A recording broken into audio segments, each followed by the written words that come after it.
नवजात शिशुओं से लेकर बड़े बच्चों तक नियमित तौर पर अब बीमारी भी सबसे ज़्यादा पांव पसारने लगी है, जिसके विषय पर खास चर्चा यहां आज जिला चिकित्सक डॉक्टर के गुप्ता से हुई है, जहां उन्होंने शिशु रोग विशेषज्ञ के होने के नाते कई ऐसी बातें भी बताई हैं जिन बातों पर प्रत्येक व्यक्ति को मंथन करना चाहिए। साथ ही यहाँ सावधानियाँ और विशेष लक्षण भी बताए गए हैं। क्या है वो बीमारियाँ जिनसे नवजात शिशुओं में सर्वाधिक परेशानी का सामना करना पड़ता है लोगों को, और उस बीमारी से हम कैसे अपना बचाव करें। तो खास बातचीत, खास चर्चा आज डीवीसी के माध्यम से डॉक्टर के गुप्ता शिशु रोग विशेषज्ञ जिला चिकित्सक भिंड से हुई है। जानते हैं क्या कहा है डॉक्टर ने।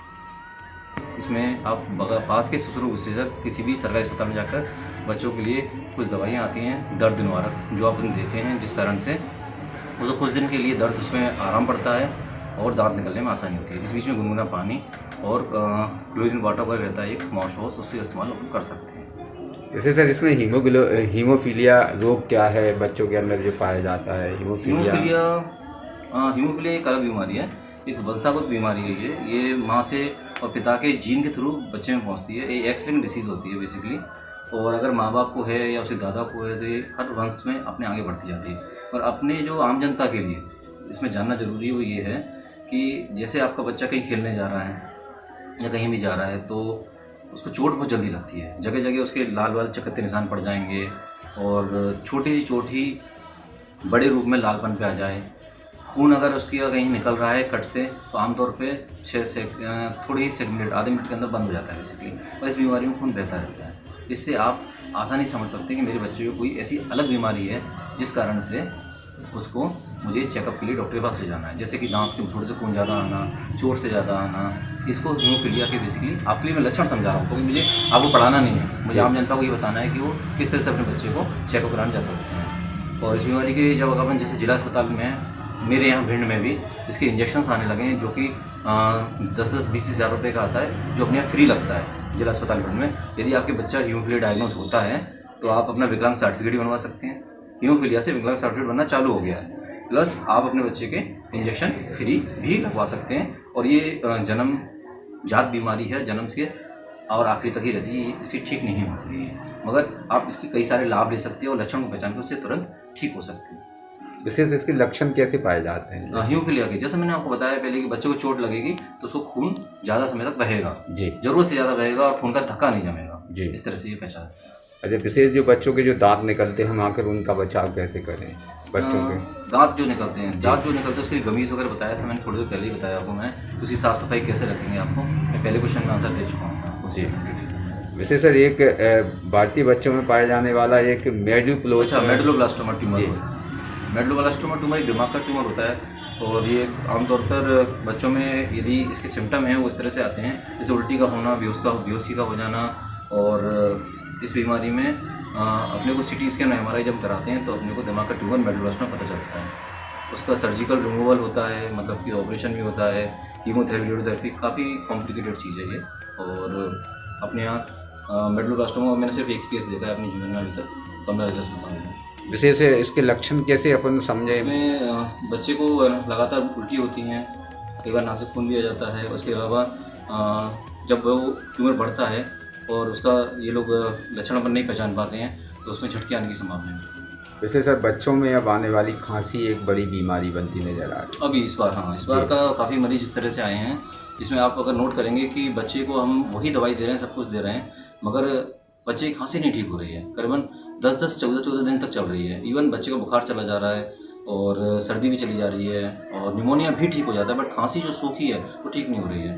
तो उस केस में अपने को ना निकटतम जो भी स्वास्थ्य केंद्र है वहाँ जाकर डॉक्टर को दिखाना है, जिससे कि उसके फेफड़े में इन्फेक्शन पूरी तरह फैल ना जाए। और इसके लिए बेसिकली मेरे द्वारा जो मैंने अभी तक नोट किया, सिट्राजिन और मोंटेलुकास कॉम्बिनेशन प्लस डेफ्लाजोकॉर्टिस्टेरॉइड का इस्तेमाल करने से कुछ ही दिन में खांसी कम हो जाती है। और आयुर्वेदिक तौर पे मैंने कुछ दवाइयाँ पर्सनली इस्तेमाल करी, जैसे अदरक शहद मिलाकर थोड़ा दिया, उससे भी आराम मिला। वैसे ही मेरा पैथी नहीं है, मगर ये मैंने पर्सनली अपना खुद का देखा, क्योंकि मैं 7 से 10 दिन तक थक गया। उनको नॉर्मल निमोनिया के नॉर्मल इलाज करने के बावजूद भी बच्चे ठीक नहीं हो रहे हैं। तो ये कुछ मैंने परसेंटेज में स्टार्ट किए, इसमें काफ़ी आराम मिला। वैसे सर जैसे बच्चों को खांसी अधिक हो रही है, अब कोविड भी चला गया है, अभी ऐसी स्थिति में मान के चलो हम कैसे लक्षण पहचानें, क्या है बच्चों में कि कहीं हमारा बच्चे को किसी प्रकार से ज़्यादा तो अधिक खांसी के कोई भी अन्य बीमारी तो नहीं हो सकती? इसके लिए बेसिकली अपने इन्वेस्टिगेशन में जाना होगा अपने को, जो कि अपन 6 से 7 दिन तक यदि खांसी लगातार रहती है तो अपने उसका एक्सरे करवाना है और CBC काउंट करानी है, जिसमें प्लेटलेट देखी जाएंगे, प्लेटलेट कम तो नहीं हो रही। अभी बहुत सारे के बच्चों में ऐसे आ रहे हैं जिसके अंदर वायरल थ्रोम्बोसाइटोपेनिया हो रहा है, खांसी और निमोनिया साथ में, प्लेटलेट डाउन हो रही हैं और संग में फीवर आ रहा है। तो ऐसे बच्चों को फीवर आ रहा है, प्लेटलेट घट रही है, तो ऐसे बच्चों को भर्ती ही करना बेहतर रहेगा जिला अस्पताल में। अधिकतर तत्काल में क्या उपाय संभव हो सकता है घर परिवार के लिए? घर परिवार के लिए तत्काल में आजकल तो नज़दीकी स्वास्थ्य केंद्र सब जगह मौजूद हैं। आप वहाँ जाकर एंटीबायोटिक प्लस दवाई लेने का तुरंत इस्तेमाल करें। आप जितनी देर उसको वेट करेंगे उतना ही ज़्यादा खतरा बढ़ता जाएगा। विशेषकर बच्चों में एक निमोनिया बीमारी भी देखी जाती है। निमोनिया से बच्चे को हम कैसे पहचानें कि हमारा बच्चा आखिर निमोनिया में कैसे चला गया है? छोटे बच्चे अक्सर बोल नहीं पाते, सिर्फ रो कर ही एक इजहार कर सकते हैं। निमोनिया में बच्चों में सिर्फ 3 चीज़ें अपन ध्यान दें। एकदम से बच्चे का दूध पीना कम कर देना, सांस का चलना, नथनों का फूलना, ये 3 चीज़ें आप आसानी से अपनी आंखों से देख सकते हैं। और यदि जो हम लोग, और आप सबसे सिंपल एक तरीका और भी है, अगर बच्चा दूध पीना कम कर दे या दूध नहीं पी रहा है और सांस चल रही है, आप अपने हथेली को बच्चे की छाती पर रखिए, आपको उसकी धड़कन तेज़ महसूस अपने आप ही हो जाएगी और सांस तेज़ चलना महसूस हो जाएगी। ये सबसे आसान और सरल विधि है मेरे अनुसार। आप अपने नज़दीकी में तुरंत आके दिखाइए। और विशेषकर इसके लक्षण जिस प्रकार से आपने बताए, अब हम इसका बचाव कैसे करें? बचाव में यह है कि जैसे कि मौसम जो है, तापमान का अंतर की वजह से ऐसा होता है। तापमान जो अपने यहाँ चल रहा है, कभी बीच में 32 डिग्री हुआ, 22 डिग्री हुआ, कल 18 था, जो तापमान की वजह से बच्चे को तापमान से बचाव अपने को करना पड़ेगा। तो उसको बाहर निकलने से पहले टोपी लगाना, और शादी की सीज़न है इस टाइम पे तो पैक होके जाना कपड़ों का। और खास इसमें सबसे इम्पोर्टेंट बात है कि ये इन्फेक्शियस डिजीज़ है, फैलती बहुत ज़्यादा है। तो अभी चारों ओर जो चल रहा है, हम अपने परिवार से दूसरे परिवार में मिलने गए, शादी में गए, और उसके बच्चे की नाक बह रही है, उसने ऐसे लगाया, बगल वाले ने हाथ टच कर दिया, सबसे ज़्यादा ये इसी तरह से फैल रहा है। तो उसके बचाव में यही है कि हाथ पर अच्छे से धोएं बच्चे के, कहीं से भी आए जाएँ, और कपड़े टोपी वगैरह सब लगा के चलें, मौसम से बचाएं, एकदम से सुबह और शाम बाहर ना निकलें, इस तरह से करें। विशेषकर अब आने वाली गर्मी है, ऐसी गर्मी में बच्चों के लिए भी सर्वाधिक परिवार के अंदर एक परेशानी बन जाती है। उल्टी, दस्त, ऐसी कई गंभीर बीमारी है जिससे कि बच्चों को सर्वाधिक परेशानी उठाना पड़ती है।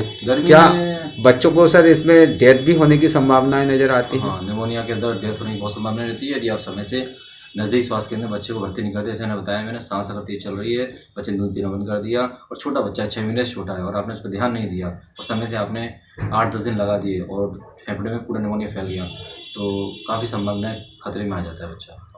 विशेष गर्मी में उल्टी दस्त के लिए क्या उपाय हैं? हम अपने घर परिवार के नुस्खे से भी क्या आराम दे सकते हैं तत्काल में?